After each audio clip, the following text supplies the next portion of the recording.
Hi everyone, welcome to Kat's Creations, where tonight we're doing our final live in this kitchen. As most of you may or may not know, we are actually relocating from California to Washington, and we will make that move this week.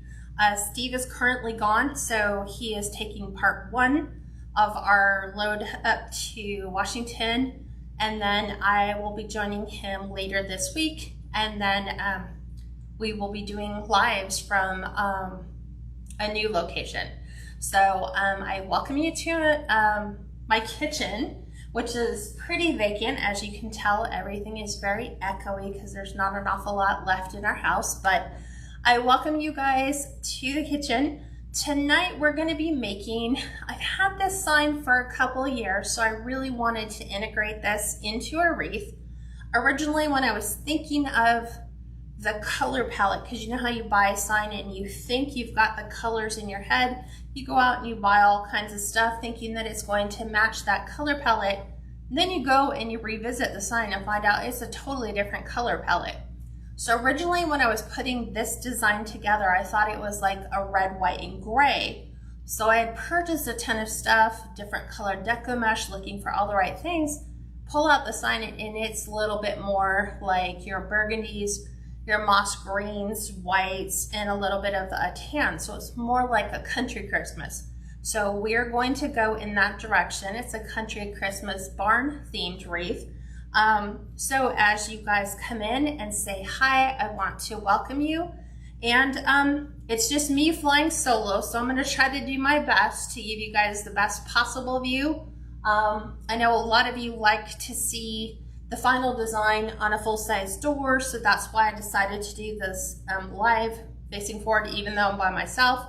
The minute we get ready to flip to the design portion, I'll leave briefly, lower the camera to a level that you can kind of see everything. You're going to be like looking down from across the perspective, so it'll kind of look like initially that things are upside down. And then as I'm working the rest of the design, it'll start to right side itself for you so you can see it in your perspective. And then we'll zoom out at the end, put it up on the door so that you can see what the final design looks like. So if you're new, welcome, come in, let me know where you're from. If you like this design and want to put it all together, save or not save, click the share button. It'll share this video to your Facebook timeline under your name, so it's a lot easier to find rather than filtering through my videos. So let's get started. I'm doing this on a 14-inch Dollar Tree wreath frame, and the reason why I choose to go with a Dollar Tree frame and not the work frames with the tinsel ties already tied on is because when I started my business almost 5 years ago, money was tight. So I remember where I come from. When you take advantage of things like a work frame wreath, you're already setting a higher price point because you're going from about a $2 base to an $8 base. So from a crafting perspective, when you're just starting out, costs are everything. So if you can keep your costs low, it allows you to be able to sell at a much lower price point. And for the average population, most people are in that average population, you know, somewhere between like, I don't know, $45 to maybe $80 for a really good quality wreath is about what most people are comfortable paying. Some people are still looking for something less than. And by all means, I definitely show you how to do things with a way lower budget, which will allow you to meet those price point standards. So I've color coordinated these just for looks. Sometimes I do color coordinate my pipe cleaners so that if I was using 3 different color mesh on this design, for example, a red, a tan, and a green, then this helps me stay focused so that as I'm just grabbing colors and placing it onto the form, I know where the green's gonna go, the red's gonna go, and the tan's going. Here, we're using a jute mesh that is in the moss green, the tan, and the red. This is going to be our primary base for the entire design. These will be cut to 20-inch pieces. For 18 is the number of pipe cleaners total. There's 12 on the outside and 6 on the inside. So I've already, for time's sake, done the first 5 for you. I'm going to show you how we're going to wire together the last one. So I'm going to go and pivot the camera down so that you guys should be able to see what I'm seeing. I'm going to take my camera to make sure I don't go too low. So give me 1 second. Pardon me for the slight interruption. I think that will give you guys a better view. Hi, Kathy. Welcome from Texas. Hi, Mary. Okay, I'm gonna move my phone out of the way and I'm gonna zoom in so you guys can see what I'm doing. So, in each of the 6 sections, you have a total of 4 rings. You're going to take a pipe cleaner. I'm gonna grab red, and you're gonna take the 2 innermost rings, just like this, and you're going to twist your pipe cleaner onto those rings. Why do I do 2 and not 1? It's because no matter how tight you try to twist your pipe cleaner, you can never get it tight enough to keep it from flopping all over the place. So when you go around 2, you have much better control, and for the most part, your pipe cleaner will stay in place. It all depends on how your frame is constructed, because sometimes there's little imperfections, like some of the rings might be closer on one side and fatter on the other. But what it does is it gives you a perfect layout for most designs that I teach. So you have 1 on the inside 2, and then we place 2 on the outside 2, using the weld on each side and the center to kind of find a midway point. And that's how we lay out our pipe cleaner design. Okay, give me 1 second. Let me make sure my tablet is up to date. Hang on a second, because ain't no one want to hear that. Okay, so let me minimize. Okay, so I think mesh has changed in the past, because what I notice now is I've been able to cut the burlap and even the cotton drift mesh with a wood burning tool, while not increasing the temperature of my wood burning tool. So I've already pre-cut these, which is great because that means little to no fraying. And we're gonna lay this flat on the wreath. We're always gonna be taking the finished edges. Finished edges will always go towards the inside and towards the bottom. The cut edges will go towards the middle. So the less we can play with them, the better off we will be. And then of course, factoring in the fact a 10 by 10 square frame for our sign, that's gonna take up a pretty good portion of the middle. So we'll see how that goes. So this mesh you can get from Craft Outlet. If Craft Outlet is out, you can try places like the Wreath Shop, Trendy Tree, Deco Exchange, Nick's Seasonal Decor, whoever your favorite place is to purchase your supplies from, you can go ahead and check them for this jute, they call it a jute striped, thin striped mesh. So I feel like it gives you a perfect country feel to this.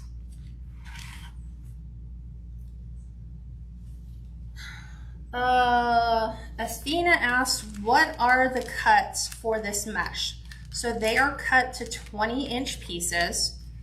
When you have a full 30-foot roll of mesh, you can get 20 pieces cut to or sorry, 18 pieces cut at 20 inches and use up the entire roll and not have anything left.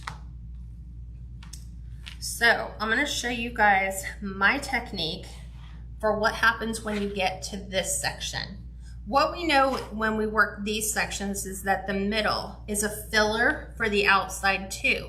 However, these outside two do not have a filler. So how do we make sure that we don't see the frame?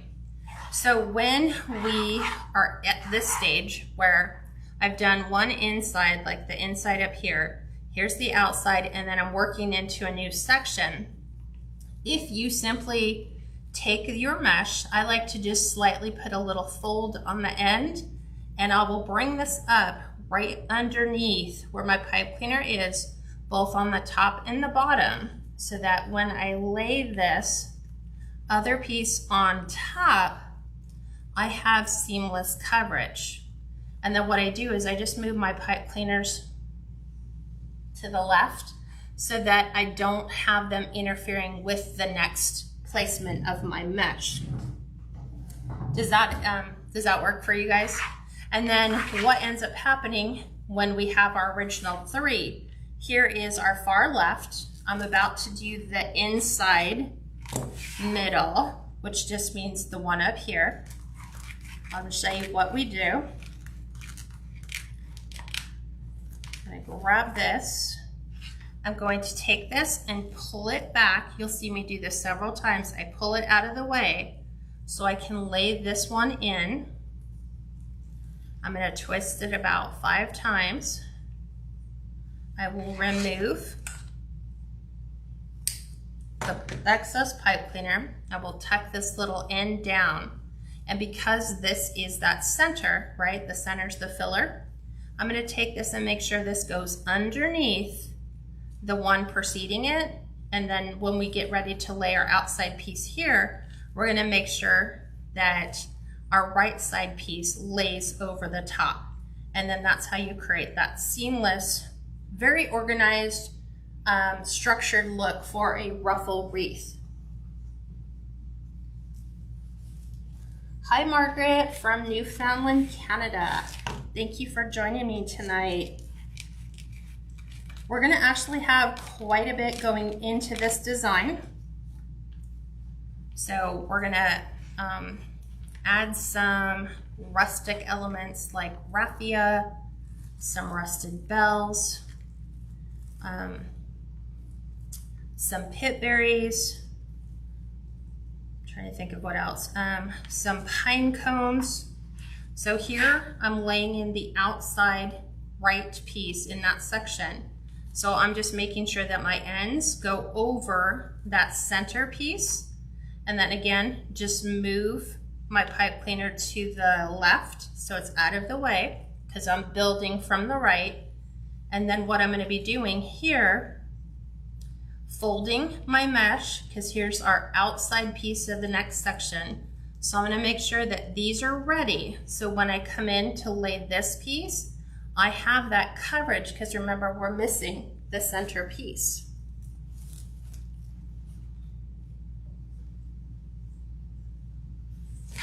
Hi, Penny, how are you?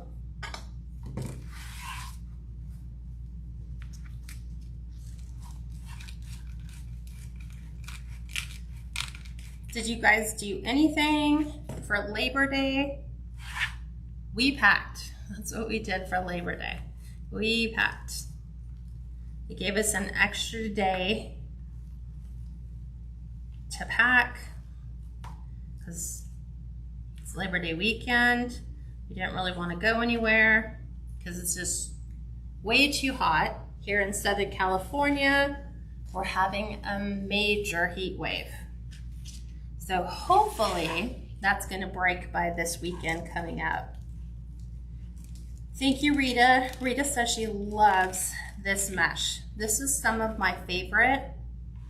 This is also a really good mesh to use if you're making your country angel tree toppers for Christmas. It's the perfect color. And then you can add those country elements like raffia, a little baby pine cone instead of a bell if you wanted to keep it rustic. We're back to our inside. So I'm going to take this, grab the one preceding, tuck this right underneath, and then I'm all ready for the outside piece.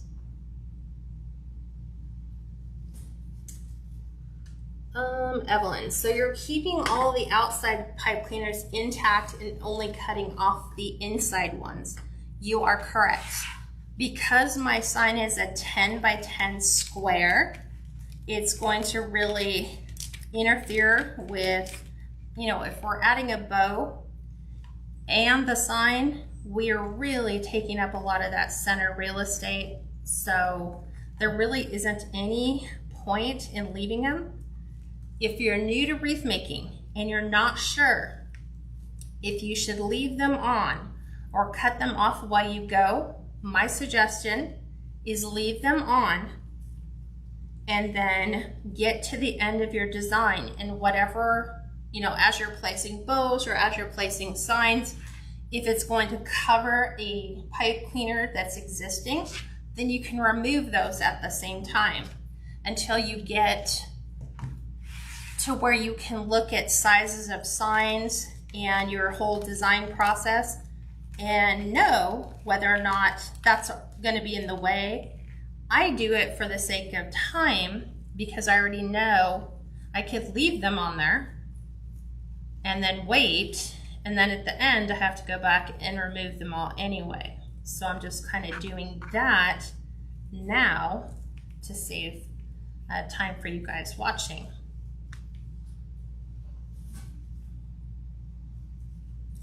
Hi Amy, how are you?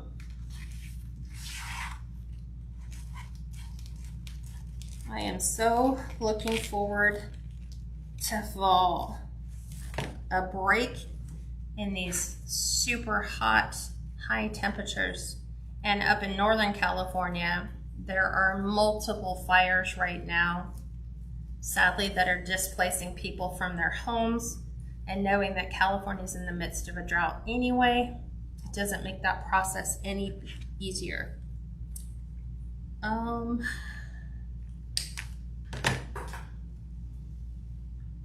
Dee asked, what size is the frame and the mesh? So this is a 14-inch Dollar Tree wreath frame. The mesh is a 10-inch mesh cut to 20-inch ruffles that we're using on this particular design. I'm glad to see you're back, Amy. We have missed you. Linda says it's in the 70s and she wants to know, where are we moving to? We are moving to the Pacific Northwest, which has always been my dream since as long as I can remember. I've wanted to live in the mountains. So that's where we're headed. We took a vacation at the end of May and kind of fell in love with some of the smaller towns in Washington. So that's where we've been looking, and we were able to find a home with a shop that I can use for my business, and that is on land to where we're not in a tract home, which is what we wanted to do.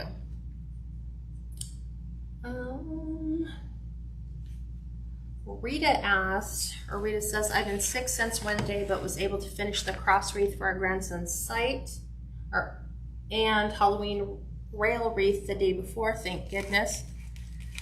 It's great when you can get on a really good creative momentum and get a lot of things created and finished. I know what that's like. Part of me was like, do I really want to make 2 more wreaths and try to find a place to store them until they make the move? And then I was like, yeah, because I'm not really doing anything right now. We packed, so I'm in recovery mode, and Steve and my son are driving our first load up, so they will take, it's just boxes basically. a lot of boxes and a lot of bins. Kathy says she's had rain today. It's now 72 degrees in Dallas. That sounds like a perfect day. Raining and then a cool off up to 72 degrees. Evelyn says, how far of your drive to your new location where you are now? Our move 2 years ago was an 8-hour drive. Ours is a 17-hour drive. So we live in Southern California, so we're driving up to the middle of Washington would be the best way to describe it. So about halfway up, outside of the popular cities. We don't want to live in the city. We're tired of living in a tract home. We've been in tract homes our whole life. So we want some property with gardening and orchards and all that fun stuff. Sarah, welcome from Arkansas. Amy says, while you are moving, I need to catch up on things. I'm excited for you and Steve. For me, it hasn't really set in yet. Even though I just pretty much emptied my entire garage yesterday, it still hasn't set in. Even though I watched them leave this morning at 6 o'clock, it still hasn't set in. It's just kind of nice being alone right now and just kind of thinking about what comes next. Janie says it's 83 here in San Antonio. Rita, we leave Friday morning, so as early Friday morning as possible. So I have this live tonight, and then I have a live for the group on Tuesday, and then I can pack up all of my camera equipment and the rest of my craft supplies and get that ready. It's been difficult trying to label, because when you initially set up your craft supplies as a crafter, you know where everything is. Even though it may look disorganized to somebody else, you know where it's all at. So it's gonna be, I have to go through that whole process again of figuring out where everything's gonna go and then touching it all, because you don't want someone to put it in place for you so you don't know what was placed somewhere. That's like, for me, it's like muscle memory. So seeing things in their new home helps me to remember where it's at 4 years later when you need to use that. So I think I'm down to 2 pieces left.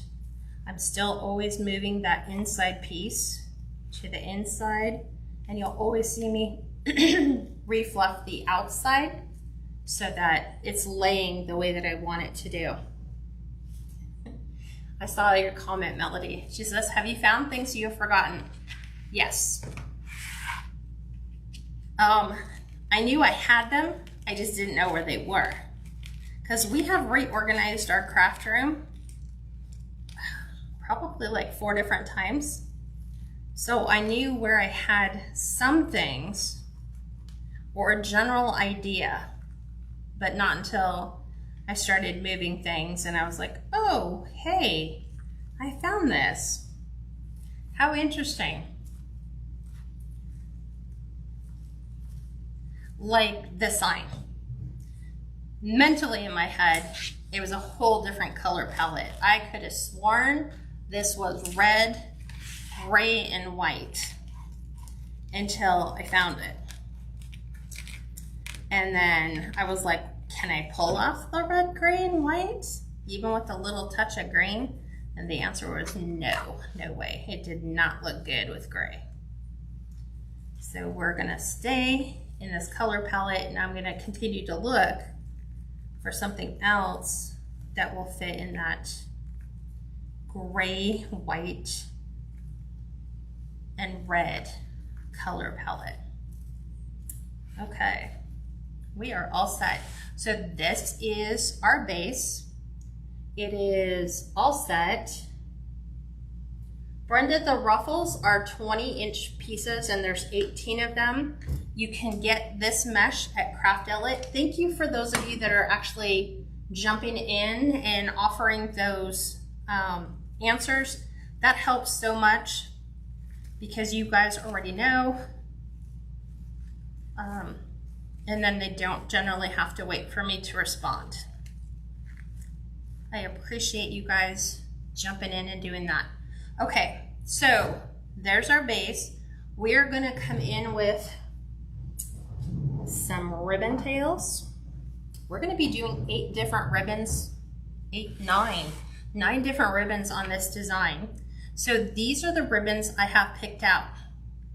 So in order to go with the barn, we are doing this Merry Christmas ribbon. This is a 2.5 inch. It is from Craft Outlet. We're also doing it's like a 2-tone green. So you have a darker green and a lighter green and a cream plaid, both from Craft Outlet, both cut to 14-inch pieces. Now, since we're just putting these on the outside, you will only need 6 of each. And then we're pairing the barn with this, it's kind of like a red, a moss green and tan gingham at 19-inch pieces for the 1.5 inch. And then we're pairing the plaid up with this pine tree and gold, it's like pine branches and gold berries from Hobby Lobby. The gingham is from Crinkle Designs. So again, 2.5 inch pieces are cut to 14 inches. The 1.5 inch are cut to 19-inch pieces, 6 of each, and then these are our color combinations we're using. I'm going to be alternating these. They already have the ends dovetail cut. So I fold in the middle so that I can find the center where I can gather.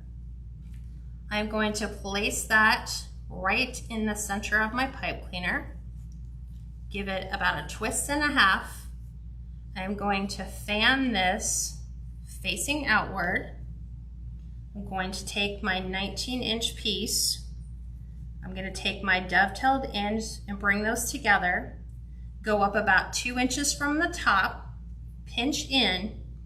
These are what I call half bows. This is going to go right in the center of that pipe cleaner. We're going to give it a couple twists. I'm going to go ahead and open this one up. And then you always will need to right side one of your tails, because when we lay them in, we've got them like back to front. So when we place them inside our 2.5 inch area, you need to flip that extra piece around. And then I always try to make it to where you can see everything. You may not see like both sides of the tails and both sides of the half bows, but you should see at least one combo. And then we'll do it right here for the green. And then we'll just start whipping these out.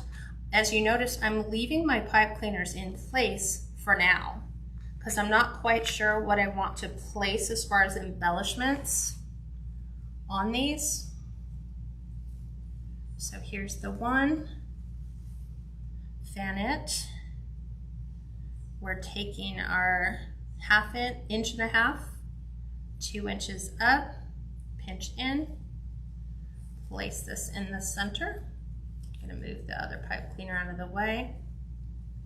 Couple twists, just in case. All I need to do is, okay, I'm not gonna use that pipe cleaner, I just need to go around and remove them. So I prep it as though I'm done, but I'm not cutting them off just yet. And then we're doing the same thing. Realigning the way it all looks so that you can see all the designs and all the colors. So we're going to continue that all the way around the outside.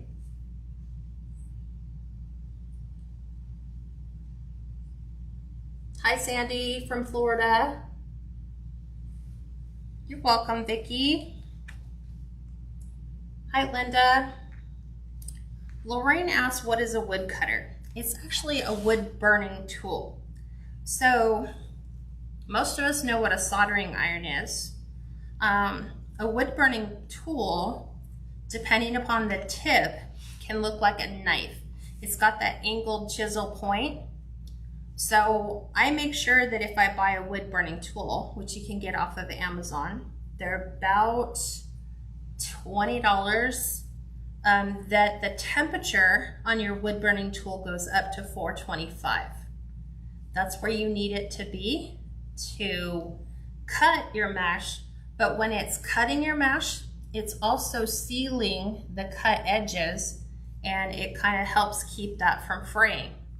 If you have never wood burned mesh or used it to cut mesh, you will love the results, and it will probably make you go back and redo a lot of your designs that may be frayed before, because the results are really that good.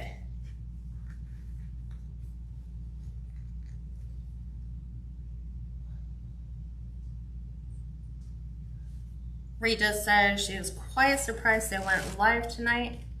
It's just been me at home. I really honestly don't feel like cleaning anymore. It's nice when everything is out of the house, and it makes cleaning really easy. But I am so tired of cleaning. I don't want to clean anymore. So I'm gonna wait till like 2 days before, and then I'll go in really quickly and clean for the last time. Because you know, if I clean now, it's just gonna get messy again. Once we start packing up the final stuff, like your final cups, your utensil drawers, you pack up your towels, your pillows, your bedding. Peggy says it's 8:25 and 80 humid degrees. I know what that feels like. We have had storm clouds in our skies for days and no rain. So we feel the humidity on the West Coast. We're not supposed to have these humid temperatures. We've just had monsoonal moisture. Now they say there's a hurricane in, not the Gulf, right off of the Mexican coast. So that could trend up into Southern California over the next handful of days.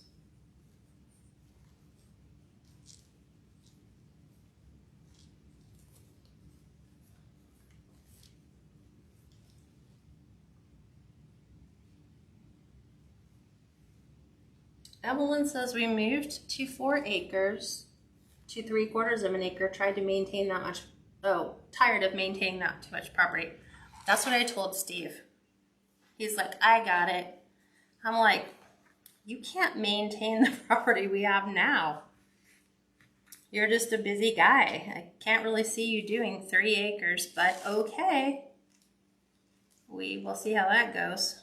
I think Kat's going to become a proficient riding mower aficionado, and I'll be mowing.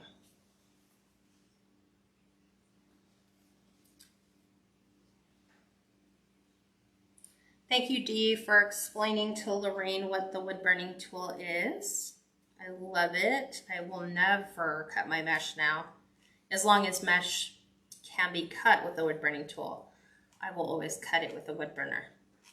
You want to make sure you have really good ventilation.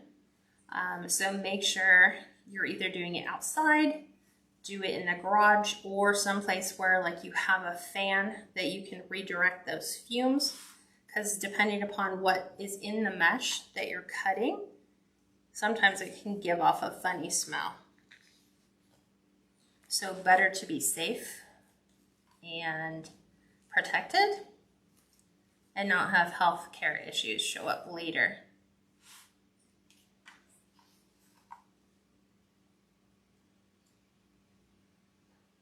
Sandy, I got this from Craft Outlet. Thank you, Krista, for letting her know that as well. Sometimes they may not have it at Craft Outlet, but whoever you normally shop your Deco mesh from.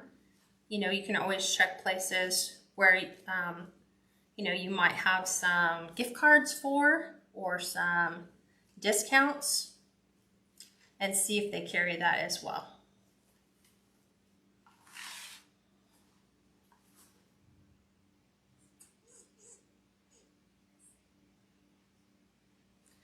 Thank you, Rita. She said helping out and moderating some of the comments is helpful because I'm used to having Steve moderate them for me so that I can continue to just focus on making things. But I'm doing the dual and trying to give everybody what they're looking for, and I'm sure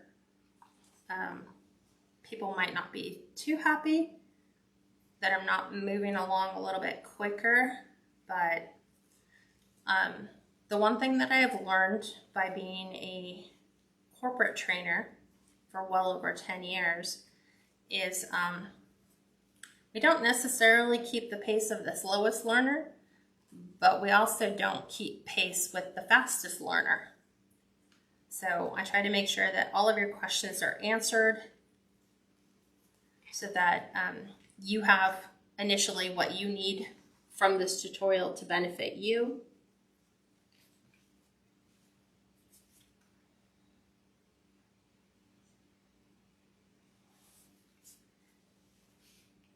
Pam, you are correct. She says, did you say that the 2.5-inch ribbon is cut to 14-inch pieces and the 1.5 is 19? Yes, you are correct. That's just my preference too. So how do I determine whether, you know, 14 is a good length and 19 is a good length? I look at where my ribbon tails are ending, and I always want them to be right at the edge of where my mesh ends. And then the same thing for my 1.5 inch. Because I'm doing that loop, I have to include a little bit extra so that they meet up at the exact same point at the bottom as well. So designer's preference. So if you like yours to be shorter, if you like them to be a little bit longer, if you'd rather do a crisscross design, use flex tubing, it's entirely up to you. Remember, the tutorial that you're watching this is what I designed, but you can do something completely different. You might choose to take the mesh, but just use different ribbon.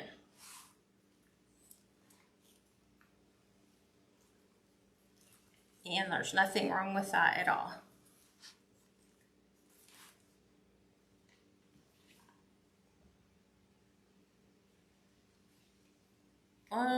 Evelyn says, you give very thorough instructions. Thanks. I've made the witch hat that you taught and the ghost attachment one. Awesome.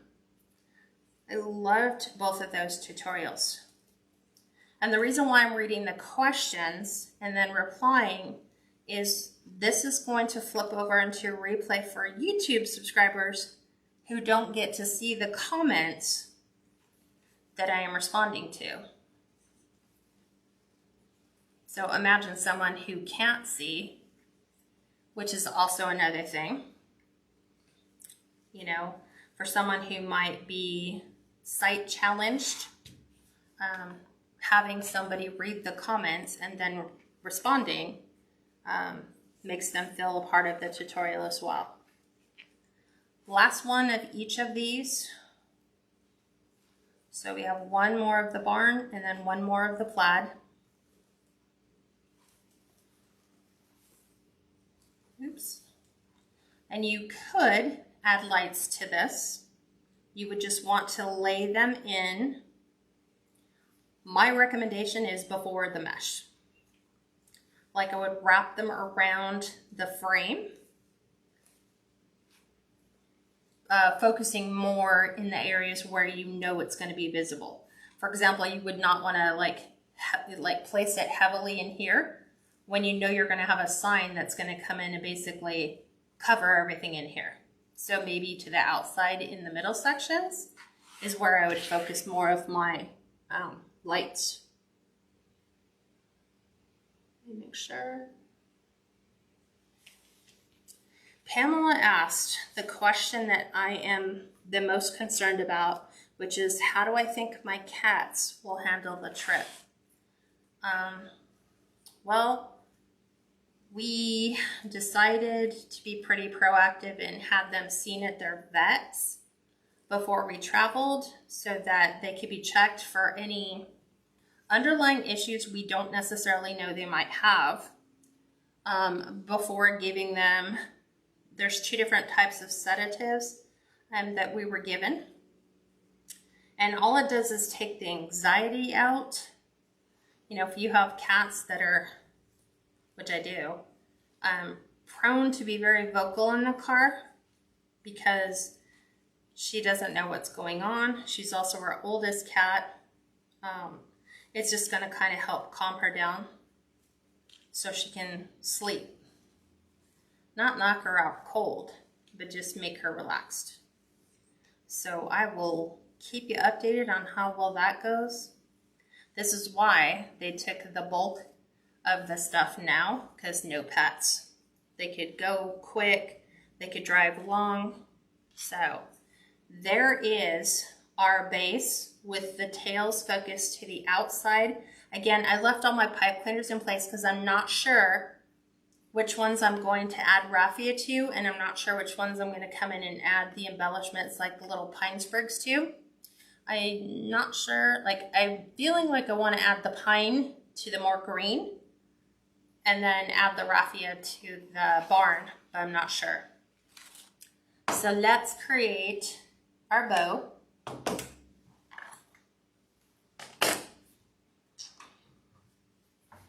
Tried to move everything up. Grab this in a second. This goes over here. Ribbon. Okay, so we are going to be using this pine branch on tan. This is from Joann's. We're gonna also be doing a burgundy with tan stitching, also from Joann's. Then we're gonna come in with our pine branches. Again, that's from Hobby Lobby. Then we have this moss green with white Swiss dot. Then we have our red, tan, and green gingham. And then we're going to follow that up with a Merry Christmas holly on cream to finish. So those are how I have them laid out in the drawer, so that's also going to be the formula, the recipe for my bow. So we're going to start with the tan with the pine branches. We're going to dovetail the end first, which is just taking your wired edges, bring them together. You're going to cut from the folded side to the wired end. And depending upon how high up you come on your fold determines how deep that V will be. I like mine somewhat fairly deep. And then this is just going to be 10 inches is going to be our ribbon tail length. I'm using my bow dabra, so I'm gonna twist because I've gathered it at the 10 inches. And then I'm going to measure out 5 inches. And the reason why I don't go 5.5 is because this ribbon is 1.5 inches. When you measure out, right there's 5. So when you measure out 5.5 inches, it just seems like such a large floppy loop that I just feel like, for me, it just looks a little too big. So I'm gonna do it at 5. So I just usually gauge, and then I bring it back so that this middle section is right on the 10-inch mark, so that when I pull these out, I can see when it hits the end, the 5-inch mark, and then I know I'm right where I need to be. And then dovetail our end again. Put this one away. And then we're going to take our burgundy and with the tan stitching. I love this ribbon. I bought a lot of it when Joann's had it because I just felt that it could be perfect for like Americana, patriotic holiday, because you go more burgundies. Our tail length is going to be 9.5 inches, also with a 5-inch loop. So because I've already done the bottom one, all I have to do is put my fingers in, give them a pull, make sure they're both the same. I'm going to lay this in, same theory, but we need to line it up to make sure that our tail ends at 9.5 inches.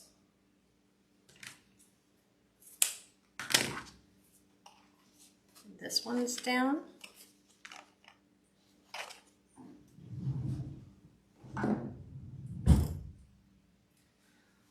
Alice, another great question that she added regarding the wood burning tool, which we did not cover. She said, wouldn't the wood burning tool burn your cutting mat? The answer is yes, it will. So I moved my tools. What I do is I get a smaller tempered glass cutting board. I got mine at Walmart for like $6.97, and a smaller mat so that I just carry those around when I need to cut my mesh, and then I can line them up, you know, wherever I need to cut my mesh. The tempered glass allows me to see the measurements underneath, and it prevents me from cutting the more expensive healing mats when you go larger. Another great question. This tail is going to be 9 inches. And our loop size here, we're going to go down 1/2 inch to 4.5 inches. So I need to get that one established so that when we lay our 4th ribbon on top, it also can be the same length. And then back out to 9. Always dovetail your ends. You don't have to do it this method. There's some people who just like to do a simple angle cut, and that's fine. There's some people who don't like to do any cut. Again, it's fine. You're the designer. You decide what works well for you. Cheryl says, well, you can pack up the wreath as if you were shipping the box and get it ready to move or ship. Actually, I sent all my shipping boxes on the truck. So the 2 that I'm making now will just stay, and I'll just move them individually. So I was thinking about that. Did I want to keep a couple boxes? And I was like, I'm not sure. Okay, we're gonna do the same thing. Just make sure they're both at the same length, because we're going 2 at 4.5. We did 2 at 5, 2 at 4.5. Then we'll do 1 at 4. Ooh, look, that was so nice. I had a piece of previously cut ribbon, and I didn't realize that that was in there. And it ended with 1.5 inches to spare. So that's why I don't throw away any of my ribbon that's left on the spool, because sometimes it's just enough for you to finish. You know, like I just tag it onto another roll of ribbon that I happen to have. So I use that first, which is really nice. Okay, this gingham is going to be 8-inch tails, 4-inch loop.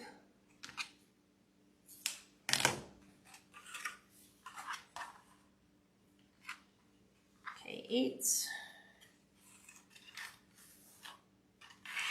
And then we're going 4, which is coming down 1/2 inch.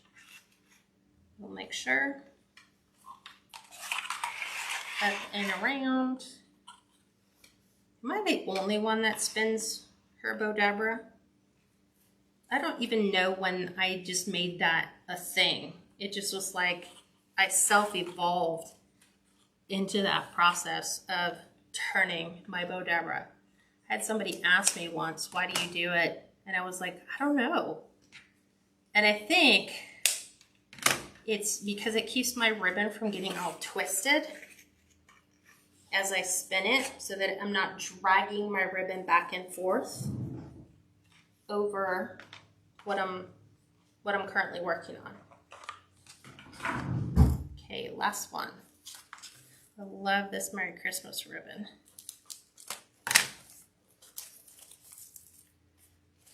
Okay, now it's really important on this ribbon. So this is where a cat will probably flop. So whenever you have a horizontal design and you want to keep it all horizontal, there is a trick you can use. Some people will, do half, like just take their loop, tuck that in, and then they make another loop, they tuck it on, and then they have the other side. There's actually a trick that you can do so that, let's say for example, you did it, the loop in its own tail and then a loop in its own tail. If a customer were to go and pull on that, they might pull the ends apart. So I'm going to try to do this. I always fumble this severely. So 7.5 inches in. Let me show you here. 7.5 inches is our tail length. Okay. This one has to be built on the outside. So, make sure we're in. Okay. So, 7.5 inches in, I measured it, and I'm taking what's in my right hand and passing it to my left. I'm going to move this back to the starting line or back to the 0. To do a 3.5 inch loop means I need 7 inches. 3.5 plus 3.5 is 7. So right here I'm going to gather, and I'm going to do the same thing. I'm going to hand it off, and then I'm going to go back to the start line. That's one loop. Now I'm going to do the second loop. I'm going to hand this one here, and I'm going to do a slight little twist right here. Did you guys see that? So I'm here. I measure my 7. As I come together, I'm going to twist it and hand it so that when I pull these out and do my last 7.5 inches for my tail, it's going to be approximately here. When I take this and lay this inside my bow dabra, all of my lettering, and I'll show you this when I turn it around because I need to do my dovetail cut on this end. All my lettering is facing the same direction. So let me show you. See how my tail has Merry Christmas? Christmas is written the same way. It actually flows over on this side, so we have, if you were to pull that apart, it says Merry. And then here, it's all the same. So that is your trick or tip, so you don't have to cut your ribbon. And then this way, if the customer goes to fluff it, they have a good fluff because they can grab both sides. Now I'm going to use a red pipe cleaner to go with my red lettering on top. I'm going to pick everything up from the stack. I'm going to drop this right down the center. I'm going to hold it at the base of my bottom ribbon and just twist my stack. Okay. It's easier for me as I've gotten older to use a pipe cleaner because it's thicker, it's textured, I can hold it better. You can use floral wire, you can use a zip tie, whatever works for you. That's what I really want to emphasize. Whatever works for you.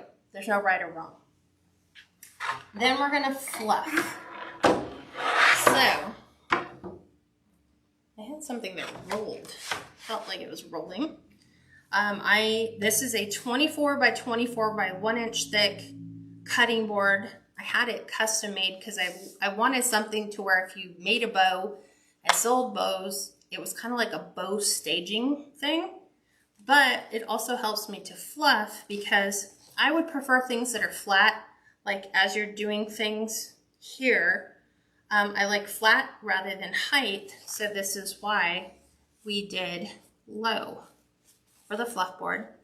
I just have 1.5 inch to 2 inch metal C-hook. I just screw it into the center, and then I just hook my pipe cleaner on there, and that prevents this from moving. So now I can take and separate loop from tail.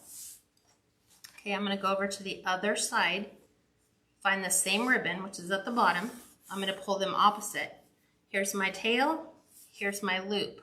This way I have loops across from each other and tails across from each other. Every time you bring one down, you're going to go the opposite. So we did loop to the left, we're doing loop to the right, and then we're going to move our tail to the left and see what's doing. We've got loops now intersecting, so they're like, we have like one of one pattern or color and the other of the other, so they're just setting things up perfectly. So there's my tail, here's my loop, and then I'm just going to keep bringing them down. Loop and tail, back over to the other side. We have loop, here's my tail. If you forget, just look at the one you just did and go opposite. So we're going to go green, and here's the tail. I'm going to grab my tail and my loop, and then now I'm on my gingham. Here's my loop and tail.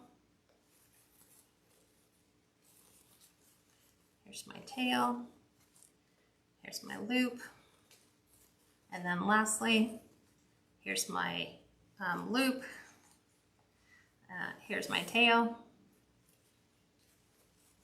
here's my loop, and here's my tail. So everything, because I want you to know I wasn't fluffing while I was separating, even though sometimes it looks like that. So now, you're the designer. You decide what you want to see where, like what colors you want to see next to each other. I always start by taking the top two and opening those, bring those up to the top. This is where having that C-hook kind of keeps things in place, so I can give them really good tugs. And then I kind of like the moss in between these two, so I'm going to have the moss in between that. And then I like the pine a little bit more on the outside of the gingham. So I'm going to do that on this side. And then I have this burgundy, which I like paired between these two. And then my pine branches between these two. So when you get to the bottom, sometimes it helps if you put all 4 fingers in and then just move things around so they line up where you like them to. You might decide, well, I don't like that configuration. I want to change things. Change them. There is nothing set in stone that says you have to do it this way. So once you get your loops where they are, then if you want to put the little curls back into the ribbons, you're just going to run them under your fingers. This is why we love wired ribbon, because it just looks so pretty. There's that one. And then again, you can decide, do you want to cut some of your loops or tails? Like, are they too long? Do you want them kind of mixed in with your loops? Designer's choice. I know that we went through all that hard work to make sure that our lettering faced correctly. So right now, I'm going to spin this around so you can see it. We want to make sure that if we focus on the lettering like that, that our lettering at least is facing in the same general direction that somebody would see it if they were looking at the wreath. So this is why I have this board. So if I was just selling the bow, it's all ready for pictures. So I just overhead view, snap your photo, you're good to go. So I'm going to take this off the same way we put it on.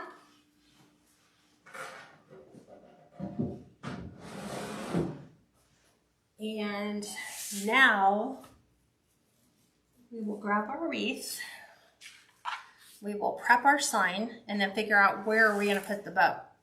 So let me show you something unique about this sign that you may not have known. Let me zoom out a little bit so you can see everything. This sign actually is lit. So it has a little switch here on the side. It's an on and off switch. Takes 2 AA batteries to light it up, but just simply clicking here allows you to light up the lights on the wreath, and it puts a light in each of the 3 snowflakes that are at the top. So simple on and off switch that the customer has access to from the side. Again, it's just right here. Here's the batteries that go right into the back. Add those 2 there, and then it has a little flap if you kind of want to cover that. It doesn't stay closed very well, but it does have a hanger already attached at the top. I'm going to take advantage of putting it on the sides. Why? Because if I put my hanger down here and my hanger down here, it's going to be really hard for the customer if they needed to access the back to change out their batteries. So I am using a red pipe cleaner. This is going right on the side, which is more than a 1/4 inch thick. I'm going to use my staple gun right there, right there. Nice little 2 twist. And then again, on this side, Mary said, where did you get the sign? I bought the sign about 3 years ago from Craft Outlet. Fell in love with the sign, completely missed that one. Fell in love with the sign, but at the time, nobody made ribbons that would go with a barn. That was before the barn sign or barn ribbon came out. So now I'm going to take and place this in the center. And I think I want to put my bow at the bottom. So again, choice is entirely up to you. I'm thinking I like it like that. And then we'll add our bow to the bottom, I think is where I'm content. Would that work? Yes, because you can still access the switch. So I am going to peel back a couple layers of my mesh so I can feed my sign down to my frame.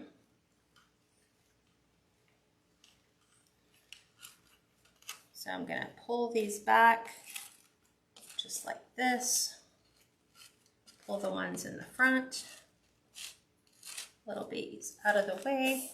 And I'm going to kind of tuck this down to the level that I want it to be at. It is a fairly thick sign. It's probably about 1 inch to 1.5 inches thick, which is pretty thick for a sign. I do the same thing here. Pull this away, because it's all about being able to turn the switch on.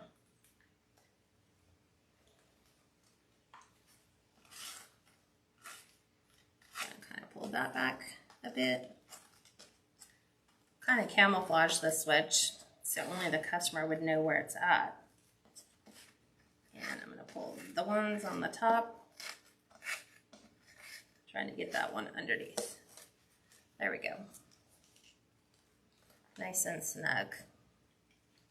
So it's not completely like deep inside the wreath, but it's just enough. On the outside, you can still access the switch right there.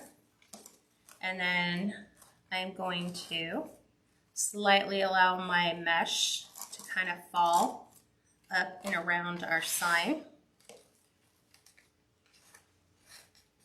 I'm going to pull some of these that are tucked under, a little bit on the top. Fade that. Okay. Here at the bottom, we kind of want our bow in between these two. So let me show you what the sign looks like so far before we add our bow. So here's our sign on the wreath. And now we're going to add our bow down here in between these two. So because I did that, what I want to do is, that's going to require some configuring. I want to pull my tails down towards the bottom, because now those tails are going to cascade downward. So rather than out to the side, I'm just kind of pulling them down towards the bottom. And we're going to have our loops up here. These loops, they are going to frame our sign. So I want to grab, when I'm putting a sign in on the bottom, because I don't want it to sit up higher because of the mesh, I'm just going to take my mesh here and I'm going to tuck it under my sign so that I have a flat space for my bow. I need to make sure, remember, that that Merry Christmas stays facing. I can move it sideways. Let me get my pipe cleaners down through the many, many layers of mesh. Because with the jute, all it takes is getting stuck on one little minute string. And I've got stuck on a green string. And then I'm going to take and kind of seat this where I want it to go. Go ahead and twist, and then I'm going to take my ribbon that we worked really hard on to get that to lay right. And I'm going to just move things around. I'm going to move the loops up, and I'm going to move the tails down so that we have more of a universal look.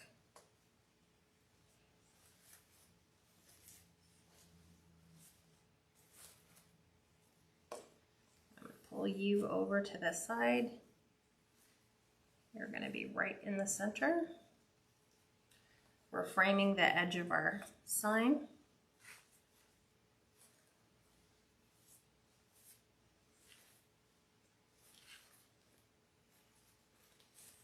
Getting all my tails down in the same general direction, but I've got to get them down so I can lift my loops up.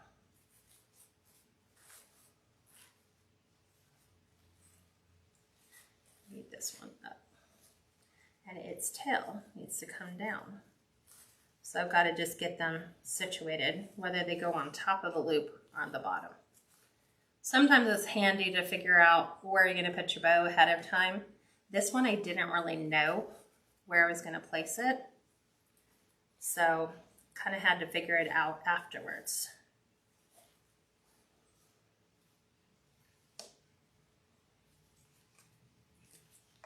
And then fluff, fluff, fluff. Just like this. That's what we have so far. We are going to do a quick embellishment. So we are going to be adding some raffia to the gingham areas to kind of give it a little bit of a country feel, a little bit of a rustic look.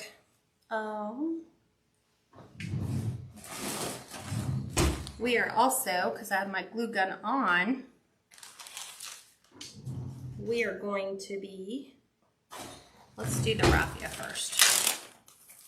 So this is always fun, trying to find 3 pieces that are approximate length, but not too thick. Like you want an even blend of thick and thin. That one's in. There we go. What I've noticed is that if your raffia is a little too thick, sometimes you can split it. But I start with 3 pieces and I'm going to go back and forth. So here's my tail.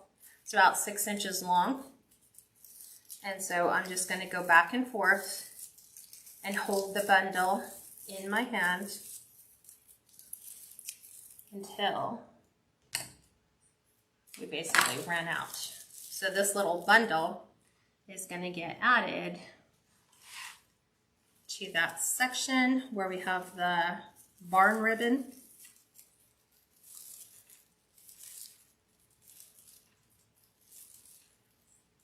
So I'm going to twist it a couple times. We'll cut the excess pipe cleaner out. You will take it and you will tuck it behind the loop. Then you will open your loop and then just right side your tails. So this is the look of your raffia. Now you might like your raffia a little bit more messy, like have longer tails. Again, you're the designer, so you can design something that works for what you like. I'm gonna grab these really quick, do my bundles. I wanted to do one somewhat slow so you could kind of see how it worked. And I'm tucking these in those 6 spaces under the gingham ribbon.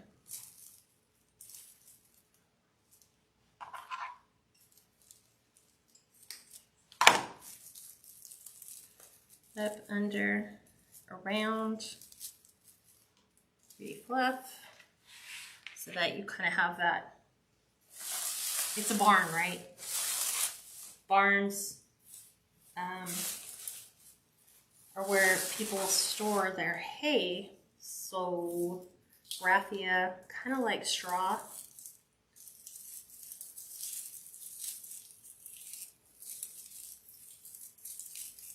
And you can just keep going until you end.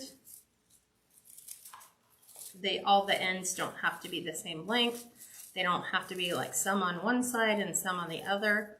I just put the bundle together till I run out of raffia and then tuck them into those little loops. And then this is what we're doing. We're kind of creating that little rustic look. I'm trying to find ones long enough. The raffia you can get from Hobby Lobby. See, like this one, a little thick right there. Those ones are small. So you get another good sized piece.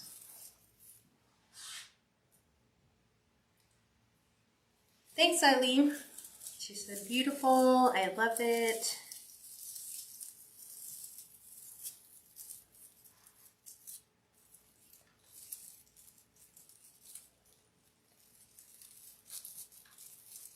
There's so many different things you can embellish this with. You could do rusted metal stars. You could do little cowbells. You could add the pine sprigs, which is what we're gonna do.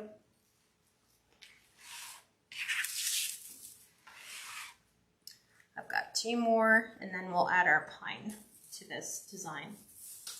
And then that way it'll take this snow-covered trees and tie those in to this design.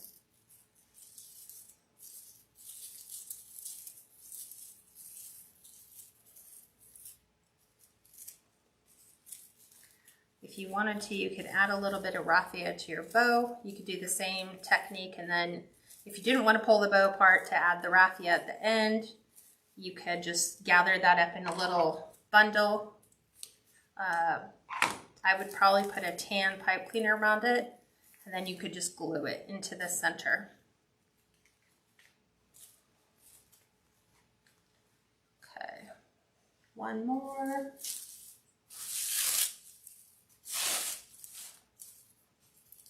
Let's do this one.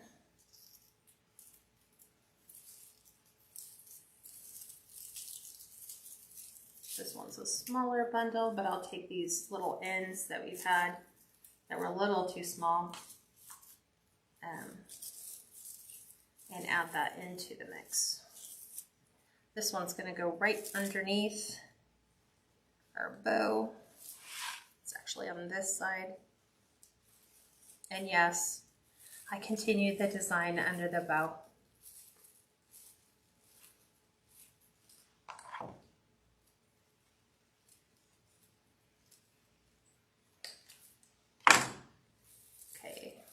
Tucking it around.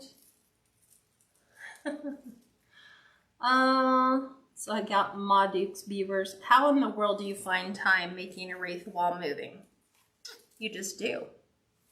Because this kind of helps calm me down. This is relaxing. It's very soothing because you just kind of go on an autopilot and look like you just know what you're doing, so you just take about an hour and a half and put something together, get it in the shop. So these are picks that I got from a company called Country House Collections, which is a wholesaler, and they sell these picks that I absolutely adore because they come with brushed pine cones. They come with pine, pit berries, and it's actually quite a bit. So I'm just going to start breaking these down. And I need about 2 of them. They do have metal bells, which we'll be using. Here's another pick, another pick. I'm taking the greenery. And then there's 4 more on top with a metal star. So you really get a lot. Depends on what you want to do with them all.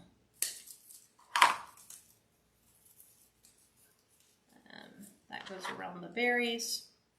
So they have like a gold and burgundy berry, but I'm just taking these ends.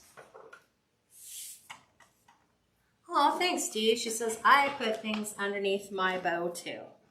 Yeah, I think it's relevant, right? It's unfinished. It's like, did she forget to include those underneath? These are actually wired. And actually what I want to do is I want to remove my pipe cleaners first in this section. And then I'm going to show you what we're doing. It's probably going to have to reheat that back up. So I'm going to take my pine branches. I use my Gorilla Glue on high, and I'm taking these and actually tucking them behind the loop, but to the side. So they're actually on the pipe cleaner. And we're just adding these little touches of pine. So there's long ones and short ones. So I give them 1 long, 1 short on either side, so that we're kind of tying that whole, you could use frosted pine branches. Let's go quickly and take these out.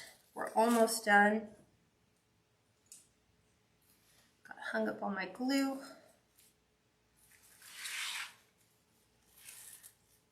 This is why we waited to the end.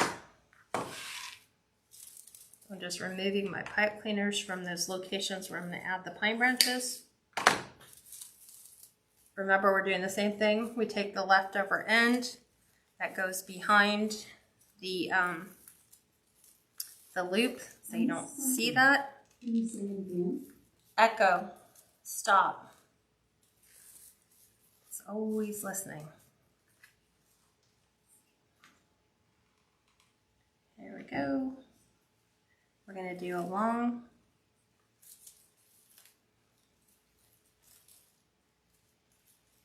And then a short one.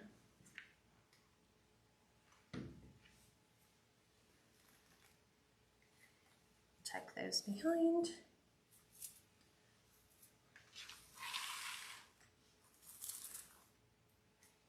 Here's a short and a long. I think it gives you, I want to say 10.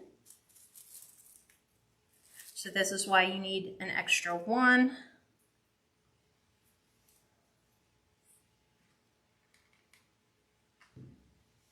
There's this one.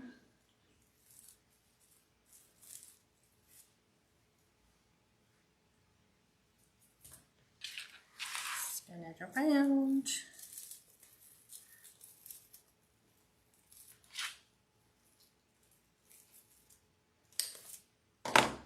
And then we have our one under the bow. So it looks like we will have just enough. Possibly.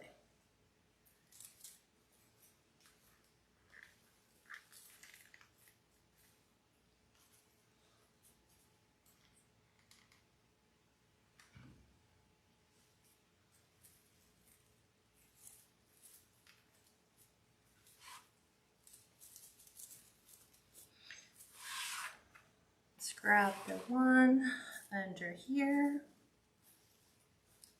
Let's remove the pipe cleaner. That's also going to help it lay flat. I'm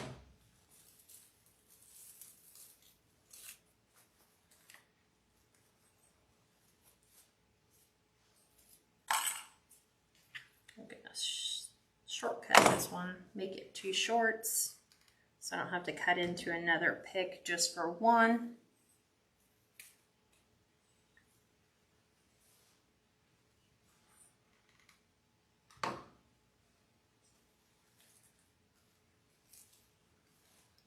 And then lastly, we are going to add, I'm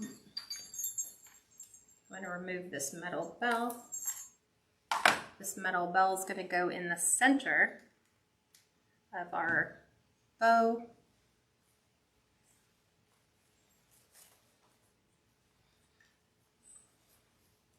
And I think I have some other ones. Let's see.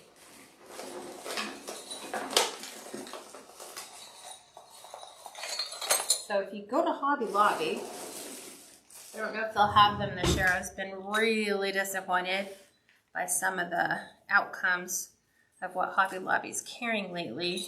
I'm going to add a big, they're like a medium-sized bell. I'm putting that right underneath. I'm going to show you. I'm going to turn this right now so you can see what that looks like. I'm trying to get the right in here. So I'm just adding a metal bell to the center. Right here. And actually forgot one section of greenery. So I will have to go into the other.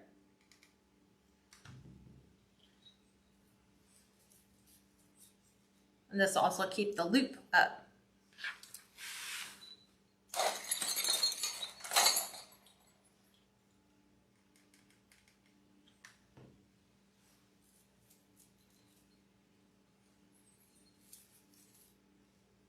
So this wreath is available on my website. There is no picture of it. All it says is Country Christmas Barn Wreath. If you are interested in purchasing it, there's only one. So if you've been following me for any length of time, you know I only create one of every design. So I'm going to cut my extra pieces. for the one I forgot over here.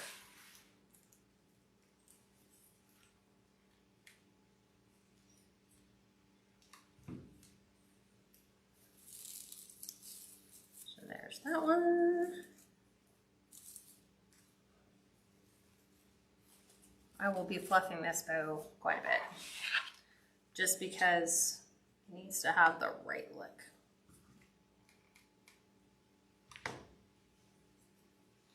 You're so welcome, Linda. So we need to add our bell right here.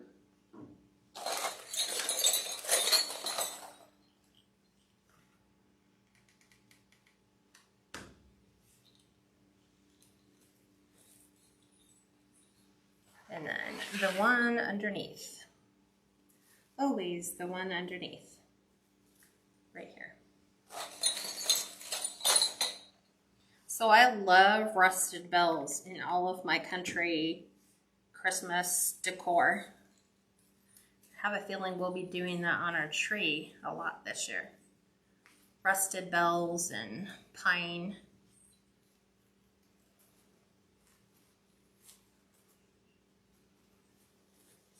Okay, let me readjust the camera so I can show you what this looks like on the door.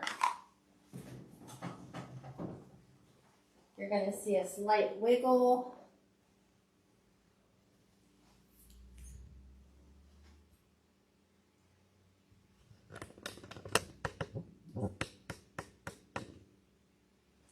Okay, so now I can show you what it looks like. I'm going to take this one down.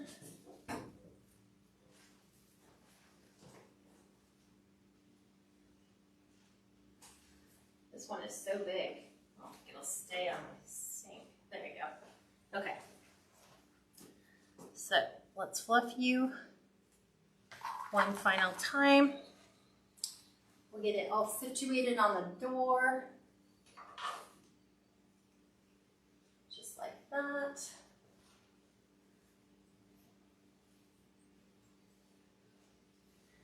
For photo taking, make sure always that your ribbons are nice and fluffed.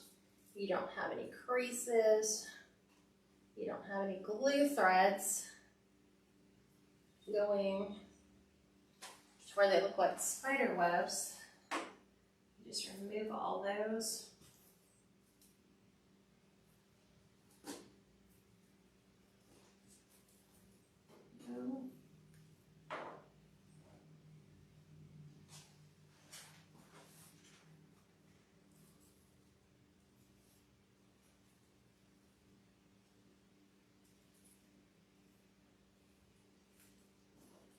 Okay, and then our light, there's glue, is right here on the side. So there's our light, which is going to look amazing at night. But our lit wreath, again, if you wanted to incorporate more lights, you could add those in before you do the mesh, and then make sure that you focus those in between where you have your outside pieces. So like, you could technically come in and add them around the side, around through the mesh if you wanted, like a little battery operated light pack, but there you go. We are all set. Do you guys have any last minute questions that I can address for you? Make sure that I got them all. Yes, Evelyn, everything is put away, but I like it. I like it kind of nothing there. All right. Well, thank you guys for joining me. And the next time we're live, you're going to see me inside our studio, which is going to be a huge work in progress. But I can't wait to show you all the things that we're going to be doing so that we can really show you a lot of other tutorials besides wreath making. So I don't want to give too much of it away. But I will see you guys. There will be lives this weekend. They're just pre-recorded lives. that I've been working on this week so that you have those to get you through the weekend. And then hopefully, fingers crossed, we have our internet up and running, and then we don't have any internet lag issues, which is always something that you have to deal with in a Facebook Live world or a YouTube world. So thank you guys again for sticking with me to the end, and I will talk to you very soon. Bye for now, everyone.